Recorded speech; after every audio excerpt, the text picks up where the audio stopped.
madaxweynaha jamhuuriyadda federaalka Soomaaliya oo kaga qayb galay dhanka internetka kulanka guddiga qaran ee ka hortagga cudurka coronavirus ka oo la isugu xog wareysanaya xaaladihii ugu dambeeyay.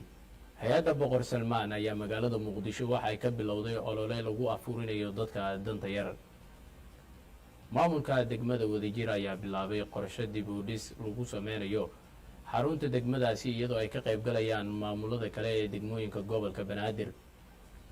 kooxda Taliban ayaa diiday inay heshiis la gasho dowladda dalkaasi Afghanistan inta lagu guda jiro bisha barakeysan ee Ramadaan.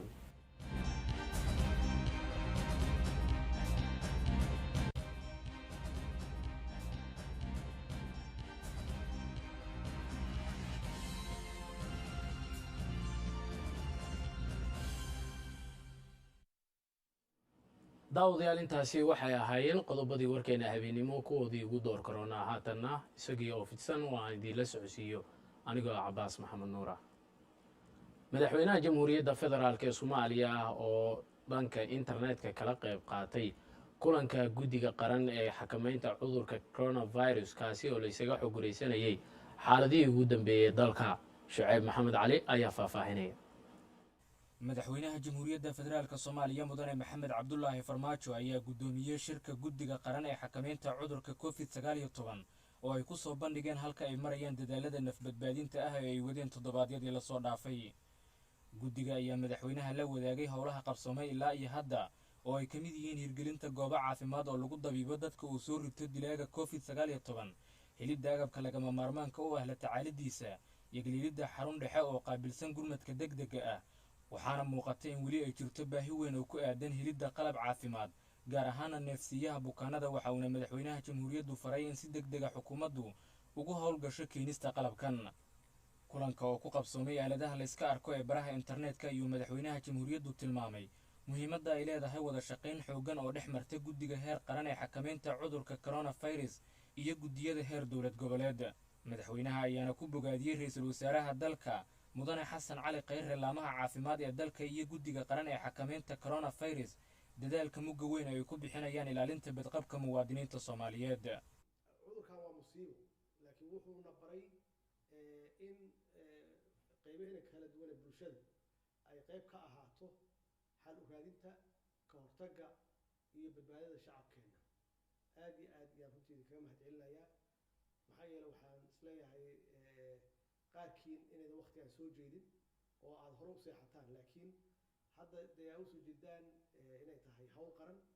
iyo ummaddiina saa u badbaadin lahaydeen aad u keeni lahaydeen xal bacdama tabarteena aan ognahay waxaan ku talagelaynayna aysan ahayn cudurkan inuu noogu yimaado annagoo runtii systemkeena uusan dhisnayn aan ognahay dhaqaalaheena xaaladiisa suu yahay aan ognahay shacabkeena iyo dhaqankooda naqaano maxaan ku raahdaa amnigeena sida uu yahay in runtii intaanu maskaxa isu timaado ay xalkaadiisu macnaheedu waxay tahay inaan qirsannahay ganacsato lagama maarmo, dowladdana lagama maarmo, dhakhaatiirta lagama maarmo, amniga lagama maarmo. waa isu wada baahannahay marka dowladdii oo dhan waa annaga cid gaar u leh oo cid gaar ah u xil saaran inaysan jirin. haddii ay wax nagu dhacaan inaan u wada istaagayna kulligeen oo aan u wada shaqaynayna shacabkeena sidii aan wax ugu qaban lahayn. runtii waa mas-uuliyad kulligeenna waa saaran. qof walba dee wax walba meel buu ka lahaa waa xaqiiqo laakiin markay runta tahay ama runta timaado kulligeen hal ujeedaan leenahay oo ah dadkeenu inay badbaadaan oo ay bad qabaan, dadkeenu inay amni helaan, dadkeenu inay nolol helaan, dowladdeenu ay istaagto ay hana qaado, caalamka aan la macaamilno oo sharaf iyo ciise aan ka helno. intaasoo idil waa wax dowladdu ay ka shaqaynayso. dowladdiina dee waa annagu idinkoo halkan fadhiya weeye kulligiin matalaya qaybaha kala duwan ee bulshada. idinkuna dee qaybtiina haysataan oo qaybtiina qabanaysaan wixii karaankeena ah ayaad qabanaysaan. marka waa idin mahadcelinayaa mar kale, waa idin hambalyeenayaa ra-iisul wasaaraha khaasatan sida uu u daadihinayo oo hawshaan uu isugu taxallujiyey oo runtii habeen walba uu soo jeedo uga shaqeynayo aad iyo aad yaan runtii leadershipkiisa aan uga mahadcelinayaa iyo guud ahaan idinka oo naftigiina usoo jeeda habeenkii si dadkeenu ay badbaadaan. Shucayb Maxamed Cali, warbaahinta qaranka, Villa Soomaaliya. hay-adda boqor salmaan ee laga leeyahay dalka sacuudi arabiya ayaa magaalada muqdisho waxa ay ka bilowday olole afurinta dadka danta yar. raxme yuusuf jimcaale ayaa faahfaahinaysa. waxay ahayd munaasabad kooban oo lagu daahfurayay barnaamijka afurinta dadka danta yar oo ramadaan walba boqortooyada sacuudiga ay ku afuriso dadka masaakiinta ah. sanadkan waxaa barnaamijka fulinaya hay-adda misbaax oo ay soo wakiilatay hay-adda boqortooyada sacuudi carabiya ee boqor salmaan. waxaa ka qayb galay munaasabada daafurka barnaamijkan afurinta wasiir ku-xigeenka wasaaradda gargaarka, agaasimaha guud ee wasaaradda gargaarka iyo wakiilo ka kala socday hay-adda boqor salmaan iyo misbaax. ugu horeyn waxaa goobta ka hadlay agaasimaha hay-adda misbaax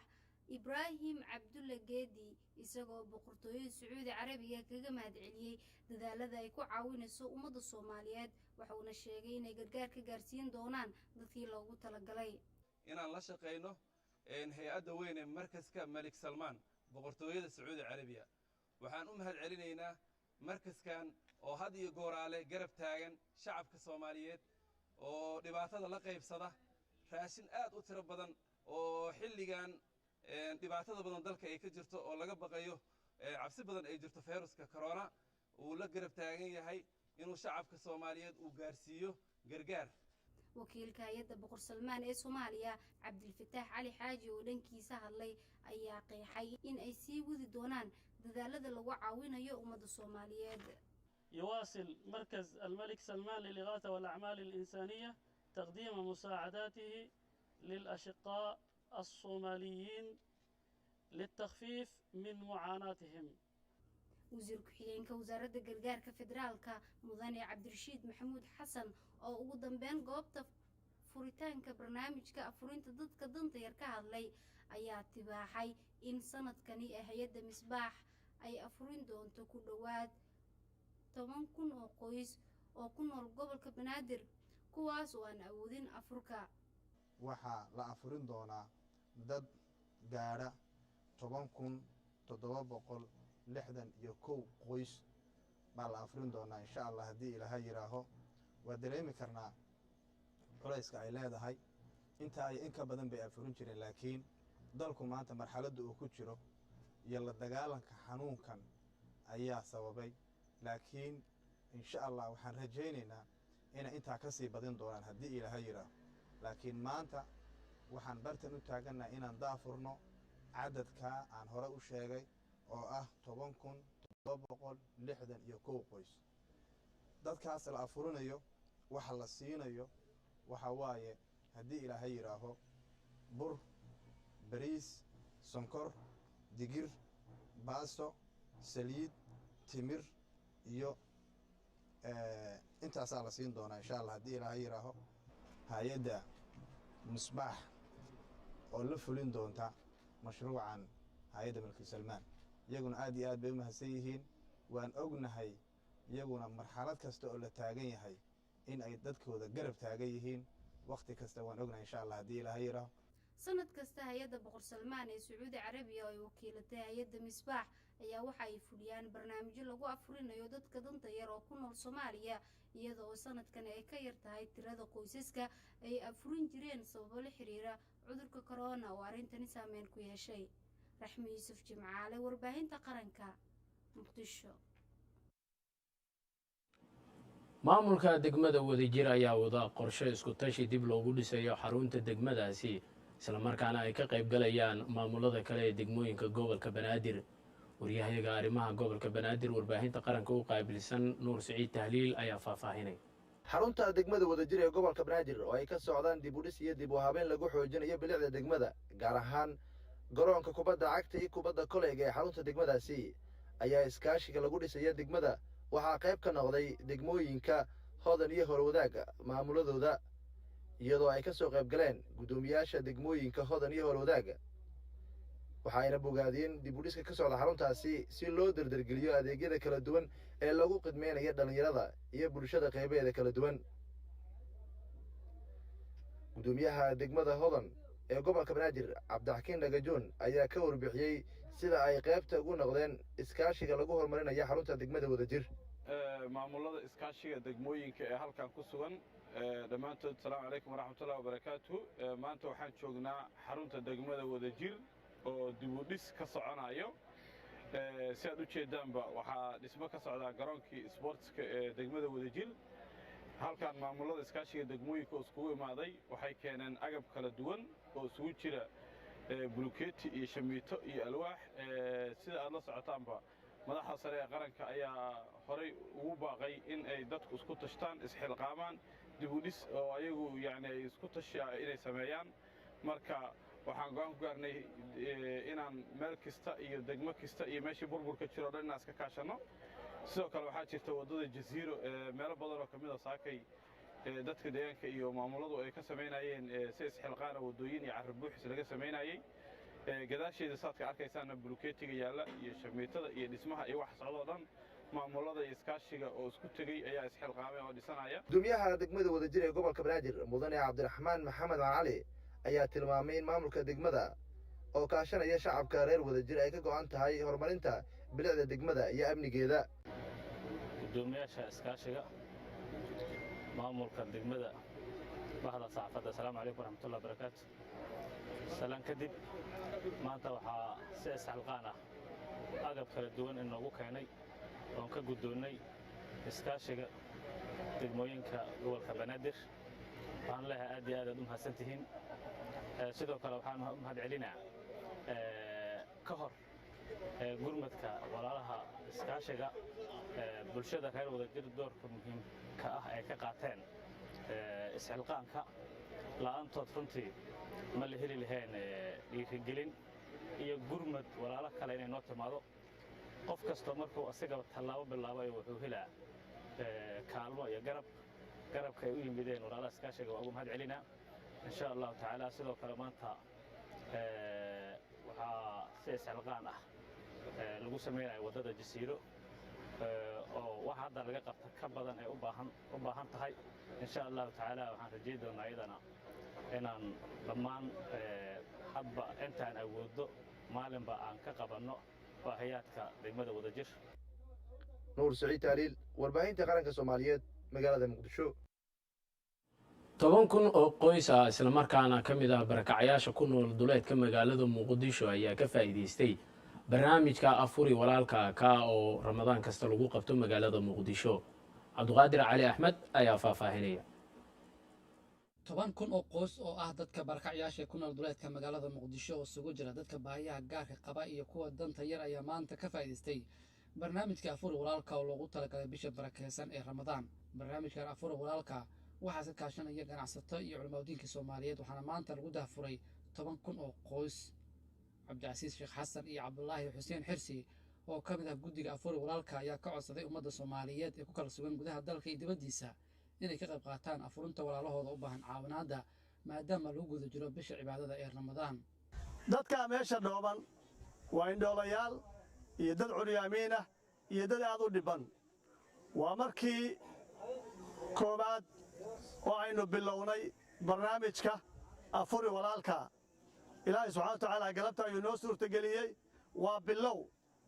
mashruuc aad u ballaaran oo soomaalidu inay ayadu iscaawiso ah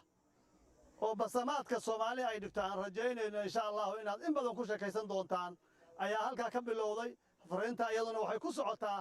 dadka Soomaaliyeed oo gudaha jooga iyo kuwa dibadda joogaba in ay caawiyaan dadkooda dadka walaalaha ee muslimiinta ee masaakiinta ee maanta aanu cidi u maqnayn kale in la garab siiyo sadaqadu waa arrin qaaliya oo aad qaali u ah oo mararka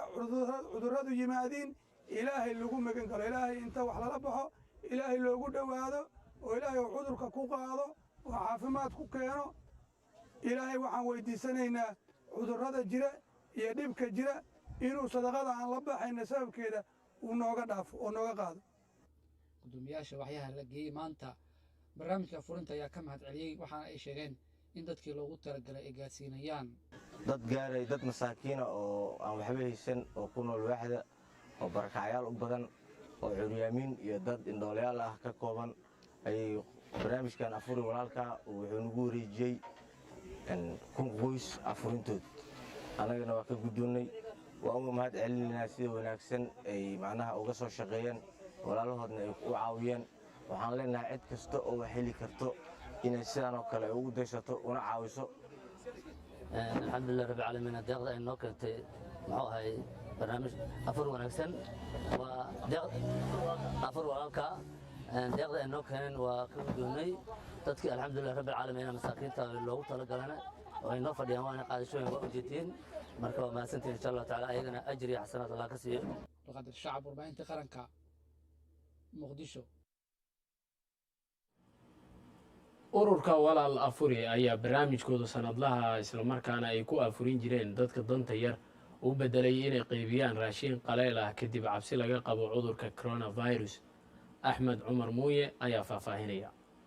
ururka walaal afuri oo ay ku midaysan yihiin dad soomaaliyeed ayaa maanta daafuray mashruuca walaal afuri waxaa ka faa'iidaysan doona boqolaal qoys oo dan yar ah oo ku nool degmooyinka gobolka banaadir ayaan maxamed saalax oo ah mas-uul ka tirsan walaal afuri ayaa sheegtay in raashin qalalan ay ugu geyn doonaan qoys walba gurigiisa si looga taxadaro cudurka covid-19 maadaama ay sheegtay in bisha barakaysan ee ramadaan loo baahan yahay in dadka danta yar la garab istaago waxaan maanta halkaan u joognaa oon daafurayaa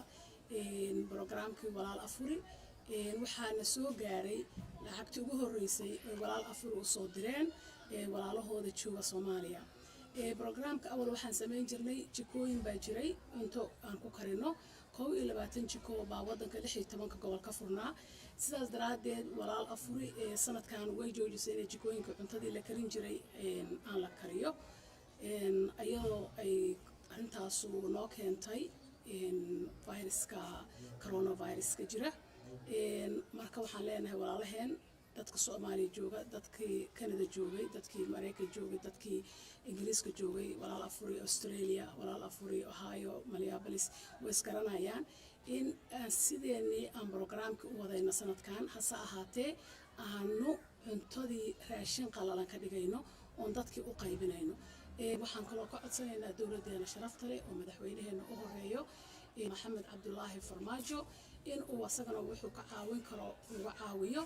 marka madaxweynahana halmaamin baan ku leenahay dadkii walaal afuri way joogaan weli caawimaad way u baahan yihiin brogramka walaal afuri maantay baahi badan baa Soomaaliya ka jirta waxaan aan sameynayno waa cirbad bad lagu tuuray ma dhihi karno wax weyn baan ka qabanaynaa hase ahaatee hal reer maantay haddaan afursiino 5 qof 10 qof baa reerkaas u joogta maalintaas gurigaas 10 qof baa ka afuraysa maanta ilaa 25 qof dhan baan u qaybinaynaa raashinkan 10 qof haddii gurigu ka afurto waad garan kartaan maaragtay intay noqonayso mashruuca walaal afuri ayaa waxa uu soo socday muddo 7 sano ah iyadoo laga hirgeliyey qaybo badan oo dalka ka mid ah axmed cumar warbaahinta qaranka Soomaaliyeed magaalada Muqdisho maamulka degmada maxaas ee gobolka hiiraan ayaa maanta waxay xariga ka jareen iskuul heer sare waa iskuulka dugsiga sare ee degmadaasi uu yeelan doono tan iyo markii degmadaasi maanta xariga looga jaray iskuulkii ugu horreeyay ee secondary ah sida uu warbixinta warkan halkaasi inooga soo diray wariyaha warbaahinta qaranka halkaasi uga soo waramaan nuur maxamed cali munaasabadan ayaa ahayd mid si heer sare loo soo agaasimay islamarkaana xaragga looga jarayay dugsiga sheekh axmed oo laga hirgeliyey degmada maxaas ee gobolka hiiraan iskuulkan ayaa waxaa dhidibada u taagay maamulka degmada maxaas iyo weliba jaaliyadda reer maxaaseed dugsiga sare ee sheekh axmed oo laga hirgeliyey degmada maxaas waxaa xaragga ka jaray gudoomiyaha degmada maxaas cabdi muumin cilmi iidow cabdixiish munaasabadda inta ay socotay waxaa ka hadlay waxgaradka iyo odayaasha dhaqanka degmada maxaas inaan meeshaan anigu ummadda maxaaseed inaan siiyey oon ku deeqay inkastoo ay dhacday dhulkii aan ku deeqay maxaas oy ahayd ujeeddadaydu intaad adigu kaligaa intaa nacfi aad ka dooni lahayd ummadda maxaaseed dhinac walba ha ku noolaato wax ku qabsato haddana waa la yeelay iyo in allaala iyo intii gashatay iskoolkan caqli waqti iyo maal intaba intii gashatay waxaan leeyahay ilaahay subxaanahu wa tacaala miisaanka qiyaamaha ugu daro wixii wax la gashaday ee maal gashtayna meesha ay ka soo bixiyeen wax ka khayr badan ilaahay ugu bedelo aniga xafladana waxay ii tahay sharaf weyn ay ii tahay awal mar oon arkaya weeye dugsi sare oo degmada maxaas ay leedahay waa ilaahay mahadiis dugsi sare oo degmada maxaas leedahay inaan la kulmo iyadoo xarigga laga jarayo farxad weynay ii tahay si gaar waxaan ugu mahad celinayaa nabadoonka dhulka bixiyey waxaanu dhul ugu deeqay degmada maxaaseed lagu faa'iidaysanayo mahad gaar aan u celinayaa jannatu firdowsi allah ka waraabiyaan leenahay gudoomiyaha degmada maxaas cabdi muumin cilmi iidow cabdixiish oo soo xiray munaasabadda ayaa u mahad celiyey jaaliyadda reer maxaaseed waxauna dowladda soomaaliya uu ka codsaday inay keenaan macallimiin tayo leh si ay ugu faa'iidaystaan bulshada ku nool degmada maxaas waxaan rabaa inaan ugu baaqo dowladdeena soomaaliyeed hadday ahaa laheeday midda dhexda noo fadhisay dowlad goboleedka hirshabeelle ama midda federaalka in ay degmadan ilguli u yeeshaan mar haddii dadkii reer maxaaseed ay contribution ku dhisteen dugsigii sare ee degmada maxaaseed ood u jeediin sida uu u yaallo maanta in ay sida ugu dhaqsiyaha badan awalan oo dhiig joojin ah ay ku keenaan macallimiintii tayada lahaa ee waxbari lahaa dhallinyarada reer maxaaseed ay ka faa'iidaysan lahaayeen nuur maxamed cali warbaahinta qaranka soomaaliyeed degmada maxaas ee gobolka hiiraan gudoomiyaha gobolka shabeellada hoose ayaa kulan la qaatay odayaasha ku sugan deegaanka janaale kaa oo looga hadlayay xoojinta ammaanka deegaanka janaale faahfaahinta warkan waxaa halkaasi inooga soo diray waryahayga maxamed cali cumar jubba kulanka ayaa looga hadlayay sidii odayaasha dhaqanka janaale ay ula shaqayn lahaayeen maamulka iyo ciidamada si loo xoojiyo ammaanka gudoomiyaha gobolka shabeellaha hoose ayaa kormeeray xaafadaha deegaanka uu ka kooban yahay si nolosha magaalada qiimeyn loogu sameeyo si sare loogu qaado wacyigelinta dadweynaha ayaa shacabka deegaanka waxuu maamulka gobolka u qeybiyey raadiyaal ay kala socdaan akhbaarta gudaha iyo caalamka maadaama hadda caalamku uu dhibaato baan ku hayo caabuqa covid-19 ama coronavirus maamulka deegaanka janaale oo bilaabay shaqooyinkiisa maalinlaha ayaa lagu wareejiyey qalbaxafiisyeed dhammaystiran si bulshada ugu adeego gudoomiyaha gobolka shabeellaha hoose mudan ibraahim aadan cali najax ayaa tilmaamay in bulshada janaale ay yihiin kuwa ku xiran dowladooda isagoo ugu baaqay in ay yareeyaan isku imaatinka si looga baaqsado faafidda covid-19 waxaan ku soo gaarnay deegaanka janaale amar uu madaxweynaha koonfur galbeed soomaaliya uu nagu siiyey adeegyadii bulshada inaan gaarsiino shacabka reer janaale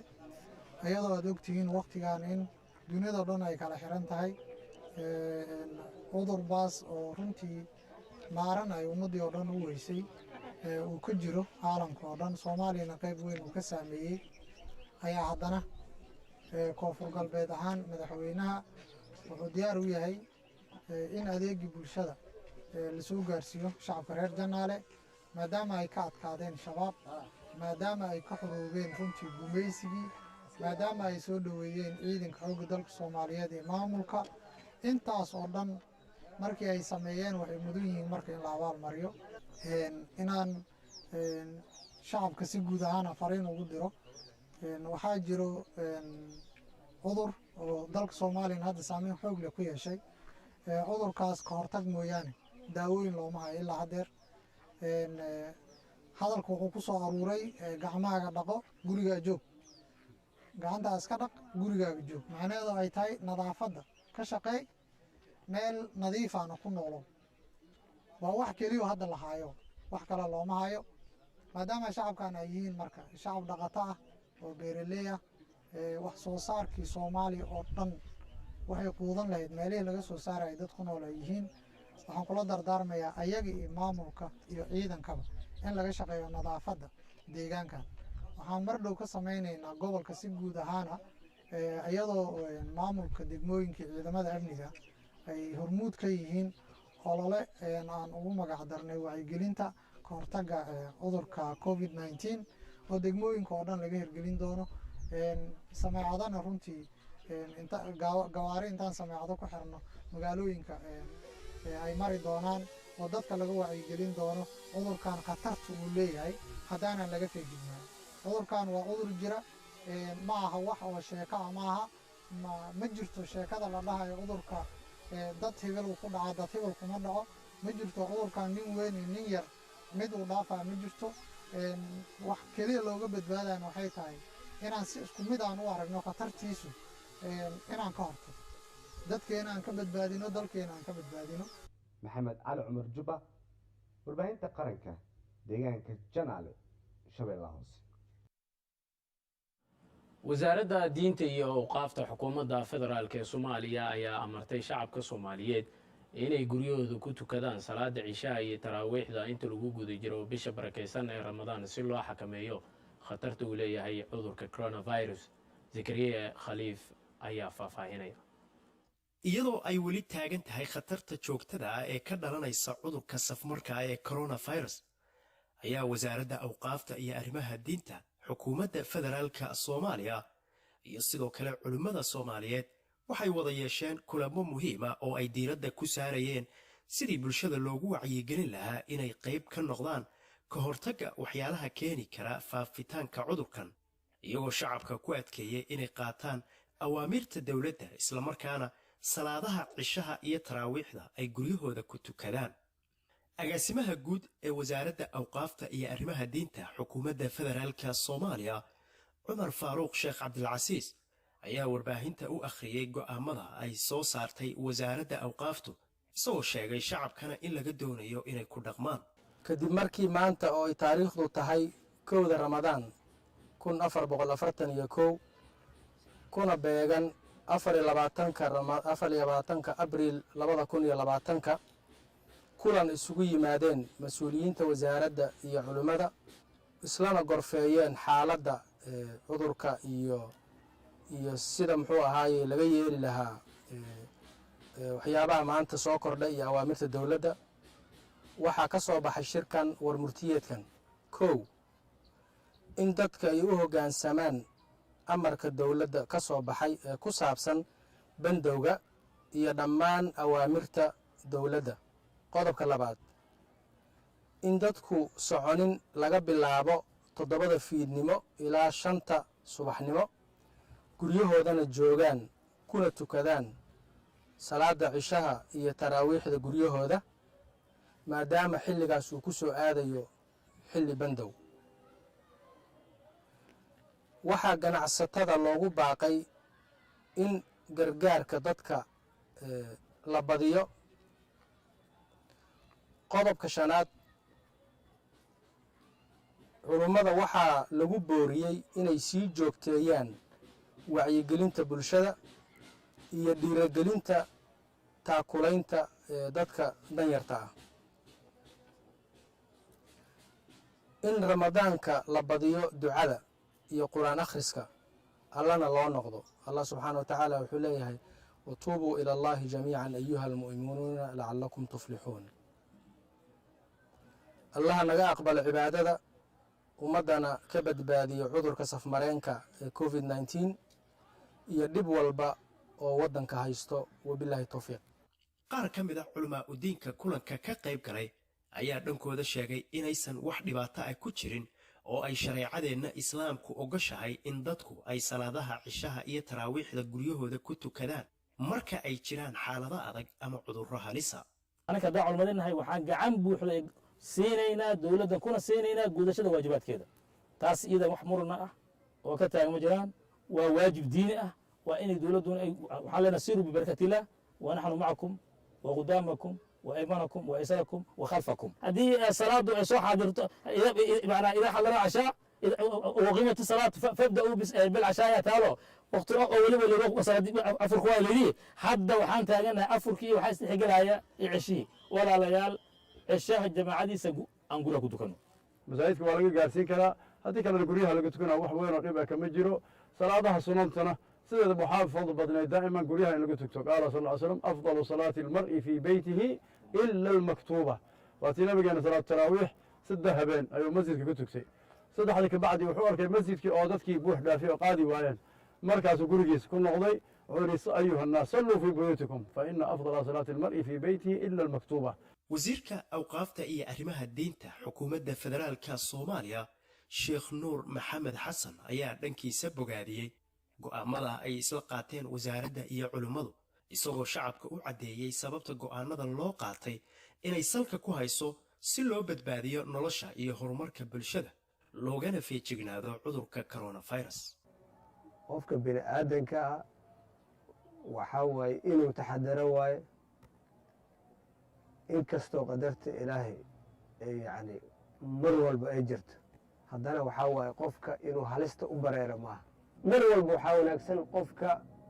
inuu laftiisa halis uusan gelinin gurigiisa uu joogo salaadahana gurigiisa uu ku ogo mar walba saasaa wanaagsan. zakariya khaliif faarax warbaahinta qaranka muqdisho. ganacsatada Soomaaliyeed ee ku dhaqan waddanka Koonfur Afrika ayaa bilaabay ololo ay ku afurinayaan dadka danta yar ee halkaasi ku nool iyadoo waddankuna uu bandow ku jiro sida uu warbixinta warkan halkaasi inooga soo diray wariyaha warbaahinta qaranka ee Koonfur Afrika Cabduqaadir Axad.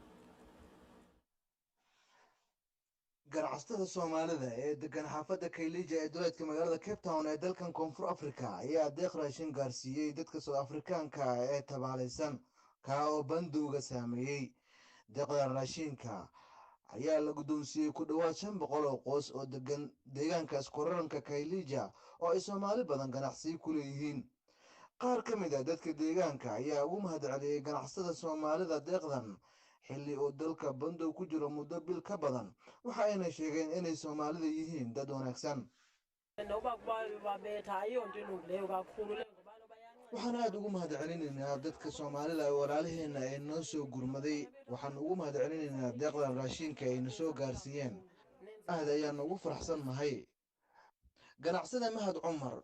oo ka mid ah ganacsada deeqdan gaarsiiyey dadkan South Afrikaanka iyo Xasan Cabdulle oo ah gudoomiyaha ganacsatada Kaylija ayaa saxaafadda la hadlay. mahad waxaa iskale ilaahay gaar ahaan waxaa iskale gudoomiyaha xaafadda iyo dhalinyarada Kaylija oo juhdi badan geliyey oo maanta quudiyey 500 oo qoys oo qoyskiiba uu 10 ka kooban yahay oo South African ah kiiba uu 10 lagu dhufto markaas waxaa la dhihi karaa waa 5,000 waxaa mahad iskale ilaahay juhdi badan bay geliyeen. waxay ka socotaa arrintan South Africa oo dhan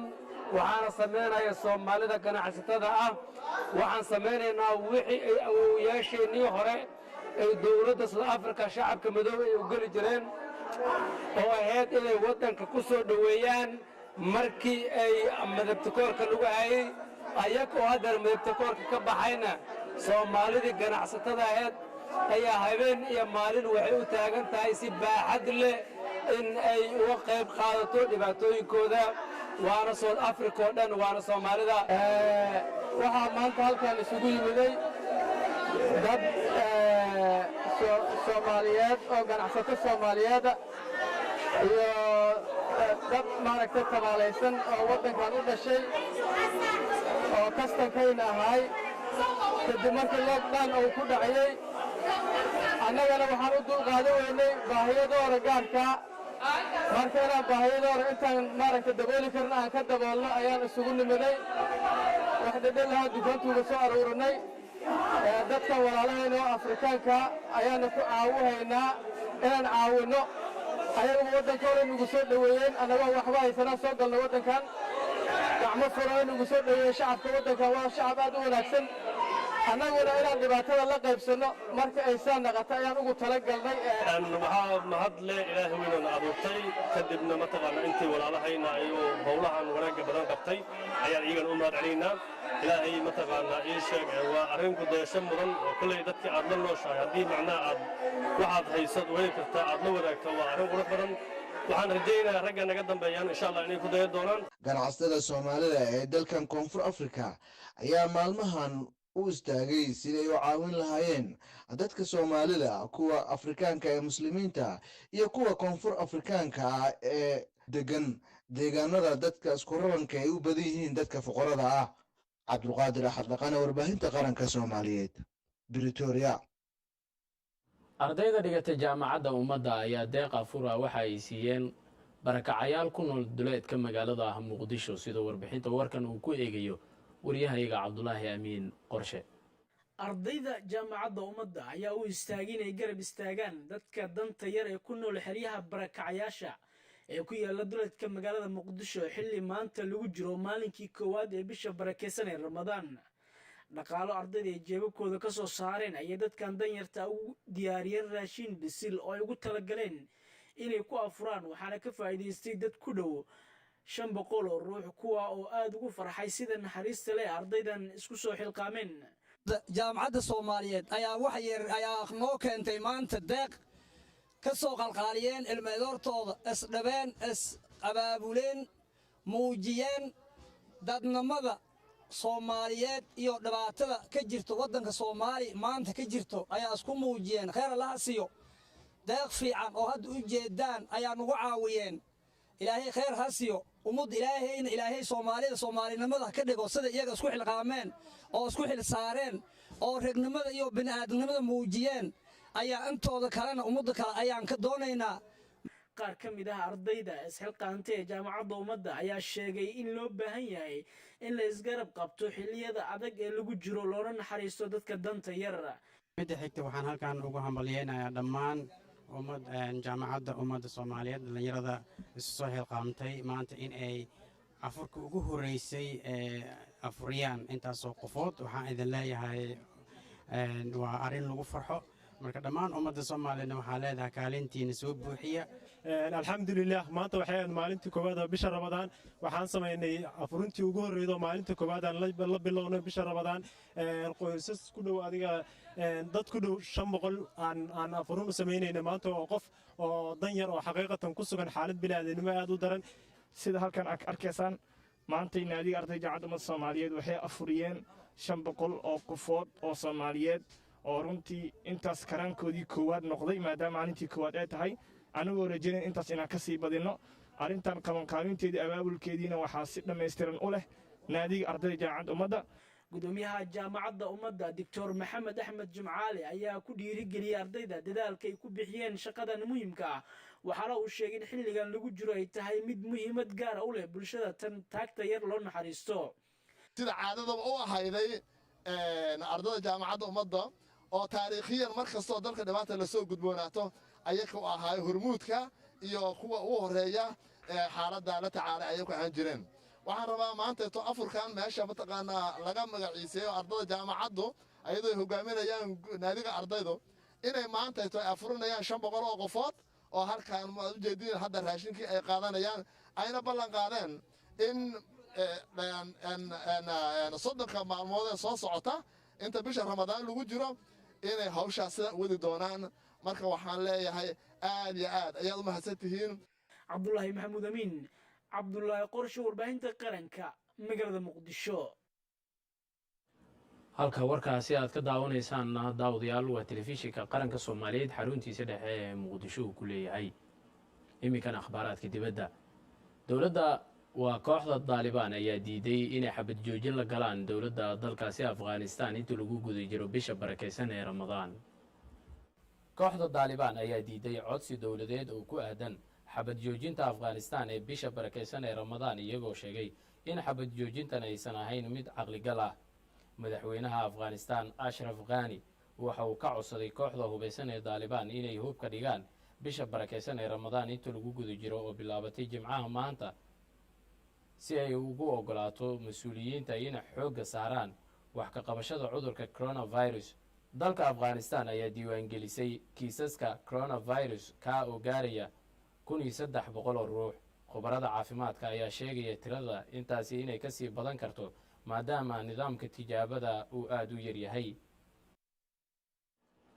guud ahaan daawadayaal warkii habeenimo aad kala socoteen telefishinka qaranka Soomaaliyeed ayaa intaasi ku dhan warka waxaa idinla socodsiinaya anigoo Cabbaas Maxamed Nuura warkan warka xigay intaan ku kulmi doono Ramadaan Kariim